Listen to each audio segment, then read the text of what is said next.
жүрөктү кандай жол менен тазалоого болот дейт. Бул жүрөк ар түрдүү оорулар менен ооруйт. Жүрөктүн көбүрөөк оорусу руханий оорулар болот. Жүрөктөр башкалар заң басат дейт пайгамбарыбыз саллаллаху алейхи вассалам. Темир заңдагандай эле адамдын жүрөгү да заңдайт, ооруйт. Жүрөктү дарылоону пайгамбар саллаллаху алейхи вассалам бир жолу өлүмдү көп эстегиле деген. Өлүмдү көп эстесең, ошол өлүм сенин жүрөгүңдү тазалайт. Ахиретке болгон фикир пайда болот, ойгоносуң. Экинчиси, зикир көп кылыш керек. Көп зикир кылыш керек. Зикир кылган сайын адамдын жүрөгү тирилет. Ошон үчүн хадисте айтат, Алланы эстеген адам тирик сыяктуу, тири бадак сыяктуу, эстебеген адам өлүк сыяктуу деген ошол. Ошон үчүн жүрөктү тирилте турган, оңдой турган экинчи амал зикир. Зикирди көп кылыш керек. Үчүнчү амал истигфар менен кошо Кур'ан-ы Карим. Истигфар жана Кур'ан-ы Карим. Мына ушул амалдарды көп кылган адамдын Аллах субханаху ва таала жүрөгүн ачат, жүрөгүн оңготот, ал руханий оорулар менен оорубайт, жүрөгү тирик болот. Фикх китептерде таспихтин эң көбү 7 жол деп келген, андан көп айтса болобу дейт, болот. Эң азы 3 деген. Бул шашылганда 3 аткарыш керек деген сөз. Ол таспихни канча көп айтсаң ошончо жакшы.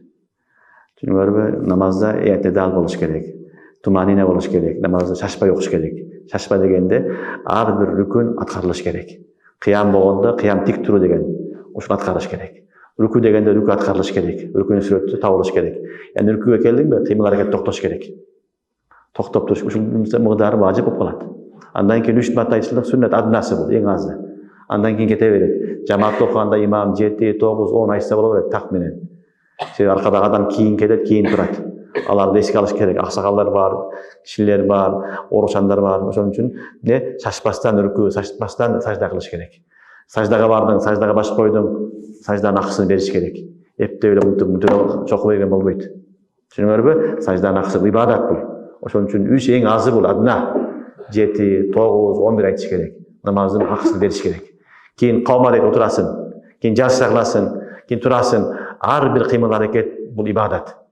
Жатканда ибадат, саждада ибадат, рүкүдө ибадат, турууда ибадат. Ошон үчүн ар бир акысын бериш керек.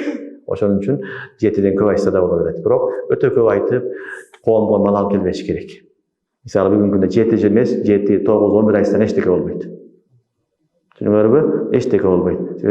Субханаллах, субханаллазим деген сөздү 1 минутта 100 айтып койсо болот. 1 минутта 100 айтса болот бул сөздөрдү. Ошон үчүн буга 2-3 секунд эле кетет. 5 секунд, 10 секунд эле кетет. 10 жол айтсаң 10 секунд убакыт кетет көп болсо. Ал эч кимге миш айтты бербейт. Ошон үчүн намаздын акысын бериш үчүн көбүрөөк айткыла тасбихни рүкүдө, саждада ар бир амалды, ар бир рүкүндүн акысын бергиле. Эми банк картага көп суммада акча түшүп калган, эч ким салган эм жок дейт. Мен аны ээсин кантип тапсам болот дейт. Аны банкка барыш керек, сураш керек. Аларда маалымат болот да каяктан келип түшкөн. Ошолор аркылуу билсең болот. Пайгамбарыбыз саллаллаху алейхи вассалам кайсы буюмду соода кылууда береке болушуну тууралуу айтканбы дейт.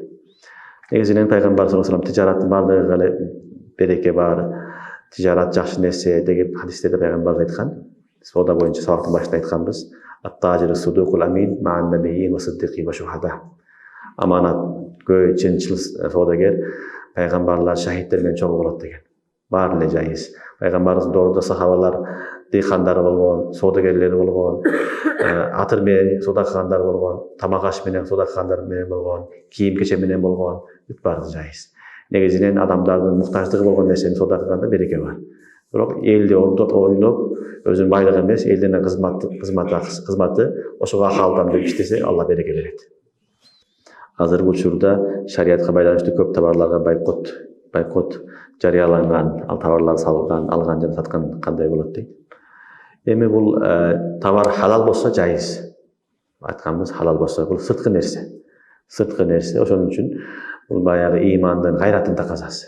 Эгер ошол нерсе анык мусулмандардын каршысына, мусулмандарга зыян колдонуп аткан болсо, анда мусулман өзүнүн мусулмандар чыгарган товар менен алек болуш керек.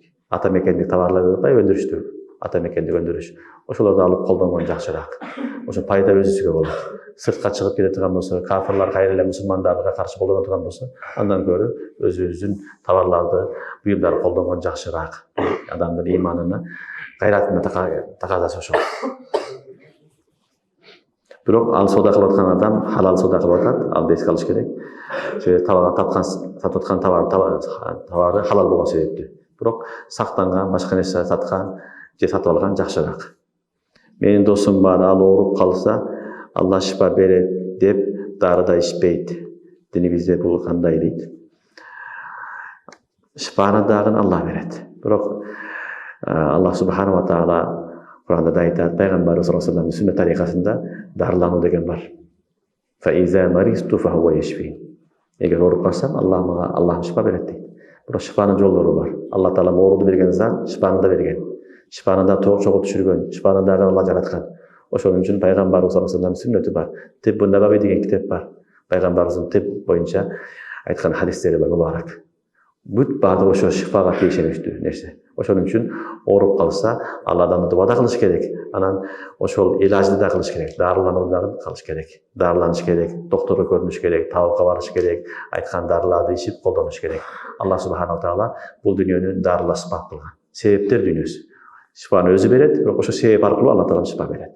Ошон үчүн дарыланбай өзү шифа берет деп жатып алган туура эмес. Устаз пейшин намазынын 4 рекет сүннөтү окуганга чейин калып, анан фарз окугандан кийин 2 рекет сүннөт окуш керекпи? Же 4 рекет деген суроо экен. Негизи мечитке биз фарз окуганы келебиз. Иза уқиматус сала фала салата илля мактуба.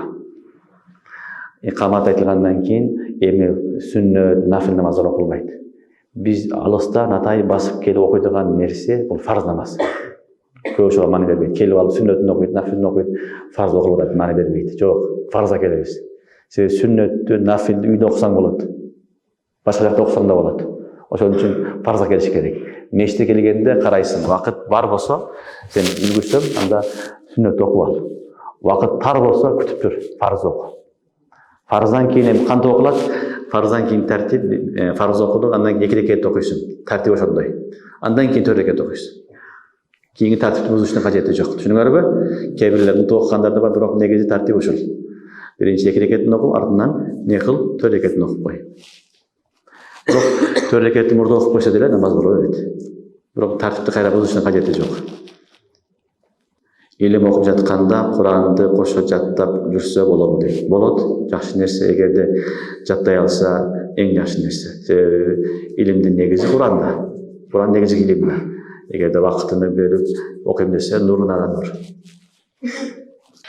Бүгүнкү күндө умрага баруучу аялдарга адамдардын коопсуздугу каралган. Ошол үчүн ошол себептен аял кишини жалгыз умрага барган уруксат берилеби дейт. Жок, берилбейт. Түшүнүңөрбү? Умра деген оңой нерсе эмес, чоң алыскы сапар, бир күндүк эмес, 1 жума, 2 жумалык сапар. Ал жерде ибадат кылынат, ошон үчүн ибадат шариаттын жолу менен болуш керек. Махрамсыз болбойт. Адамдар дуба жана Куранды кээ бир учурда тумар кылып тагып алышат, бул туурабы дейт. Негизи Куранды, дубаларды окуган жакшы, афзел ошол. Өзү окуй алса, окуп жүргөнү жакшы. Окуй албайтын адам болсо, жаш балдар болсо, Куран аяттарын башкалар такса жайыз. Түшүнүңөрбү? Ал нерсе Курандан келген аяттар, хадисте келген дуалар болсо, аларды тумар катары жайыз, такса, колдонсо жайыз. Бирок мындай колдонгондо Алла таала сактайт, бул себепкер деп колдонуш керек биринчиси. Экинчиси, ал нерсени ороп коюш керек. Ал нажас болуп калбасын. Аны жакшылап ороп, андан кийин такса, колдонсо жайыз.